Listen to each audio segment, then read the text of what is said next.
নমস্কার বন্ধুরা, মৌসুমীর রান্নাঘরে আপনাদের স্বাগত। আজ আমি রান্না করব সাবুর টিক্কা।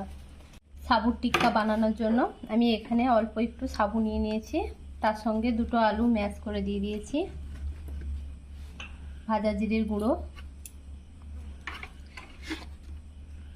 স্বাদ মতো নুন,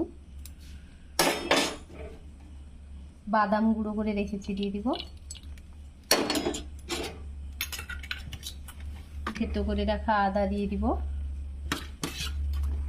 থেতো করে নেওয়া কাঁচা লঙ্কা দিয়ে দিব, সব ভালোভাবে মিশিয়ে নিব। হাফ চামচ চিনি দিয়ে দিব, সব ভালোভাবে মিশিয়ে নিব। মিশ্রণটা ভালোভাবে মেখে নিয়েছি।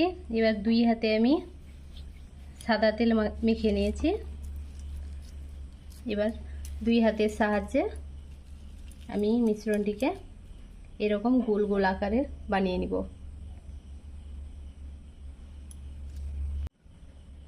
এগুলো আমি সব বানিয়ে নিয়েছি এইভাবে। এবার কড়াইতে তেল গরম বসিয়ে দিয়েছি, তেল গরম হয়ে গেছে, তাতে আমি দিয়ে দিব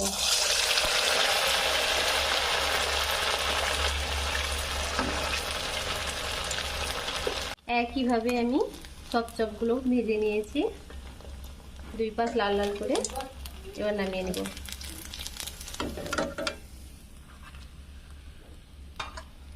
হয়ে গেছে। এবার আমি উপর থেকে অল্প একটু বিট নুন ছড়িয়ে দিব।